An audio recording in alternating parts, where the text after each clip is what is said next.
আসসালামু আলাইকুম রহমতুল্লাহ বরকাত।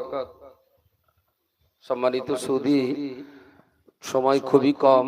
কামরুজ্জামান ভাই রয়েছেন, উনি 10 মিনিট বলবেন, মুফতি সাহেব 5 মিনিট বলবেন, আমি 5 মিনিট বলবো। তো বলার শুধু এইটুকু যে আমাদের বাপ ঠাকুর দাদারা যে সম্পত্তিগুলো আমাদেরকে দিয়েছিলেন, সেই সম্পত্তিগুলো আমরা মরিয়া হয়ে ধরে রাখতে চাইছি। তো এই সম্পত্তিগুলো চলে গেলে কি হবে এটা আমরা ভালোই বুঝতে পারছি।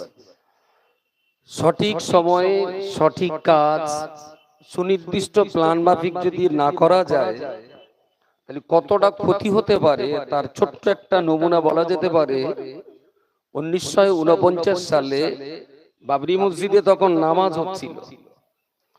এসার সময় নামাজ পড়ে সবাই বেরিয়ে এসছেন, কোনো কিছু নেই, একেবারে ক্লিয়ার ভালো জায়গা।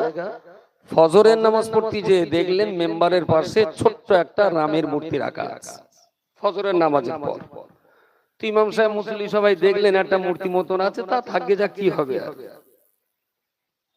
যদি ওইটা একটুখানি ওখান থেকে বার করে বাইরে কোন একটা জায়গায়, যদি অন্য জায়গায় বা কোনো জায়গায় যদি ফেলে দেয়, তাহলে কিন্তু 70 বছর ধরে আর মুসলমানদের রক্ত ঝরাতে হতো না। আমার কথা কি বোঝা গেছে? 1949 এশার নামাজে দেখলেন মসজিদ ভালো, ফজরের সময় যে দেখলেন মসজিদের মেম্বার উপরে একটা ছোট্ট মূর্তি রাখা আছে। বলে কেটা রেখে গেছে, কাজ জিনিস থাকে যা। এতটুকু একটা যে কাজটা বাঁ হাত দিয়ে একটা লোকে 5 মিনিটে কাজ করলে যে কাজটা সমাধান হয়ে যেত, একটা মানুষের সঠিক সময়ের সঠিক পদক্ষেপে 5টা মিনিট কাজ করার না করার কারণে 70 বছর ধরে এই বাবরি মসজিদকে কেন্দ্র করে বিরাট জান প্রাণ অর্থ সম্পদ সবকিছুকে দিতেই হলো। সর্বশেষ বাবরি মসজিদকেও ছাড়তে হলো। শুধু একটা মুসলমান, একটা ইমাম 5 মিনিট দায়িত্ব গাফিলতা করার কারণে জাতির কপালে এই বিরাট দুর্ভোগ। বাকি আপনারা এই সময়টাকে কিভাবে কাজে লাগাবেন না খৈনি ডলবেন, চিন্তা ভাবনাটা আপনাদের। কিন্তু 5 মিনিট সময় জাতির জন্য কতটা বিপদ থেকে আনতে পারে তার ছোট্ট কথাটুকুই বললাম। সামনের শনি মঙ্গলবার কলকাতায় ওয়াকফ মুসলিম পার্সোনাল ল বোর্ড ভারতবর্ষের ভিতরে মুসলমানদের আইনি লড়াই করার জন্য সবচেয়ে শক্তিশালী, মজবুত এবং ঐতিহ্যবাহী সংগঠন হলো মুসলিম পার্সোনাল ল বোর্ড।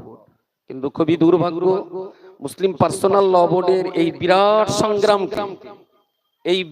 সংগ্রামকে ক্ষতি করার জন্য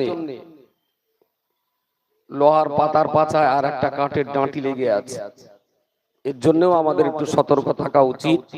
মনে রাখতে হবে, মুসলিম পার্সোনাল ল বোর্ড হলো সারা ভারতবর্ষের 18 কোটি মুসলমানদের আইনি লড়াই প্রতিষ্ঠিত করার জন্য একটা প্রতিষ্ঠিত এবং দীর্ঘদিনের এই সংগঠন। আমরা মুসলিম পার্সোনাল ল বোর্ডের ডাকা সমাবেশে শহীদ মিনারে যাচ্ছি। এই ব্যাপারটা একটু মাথায় রাখতে হবে, জাতির এই ঐক্য যেন কেউ কখনো ভাঙতে না পারে। আর যারা আবার এই ঐক্যকে ভেঙে নতুন করে আবার সমাবেশ ডাকার চিন্তা করছে, তারাই আবার ঐক্যের কথা বলছে। এইটা সবচেয়ে বড় বিপজ্জনক। জামানদার রয়েছেন, তার মুখের দুটো কথা অত্যন্ত গুরুত্বপূর্ণ, তাকে বলার জন্য।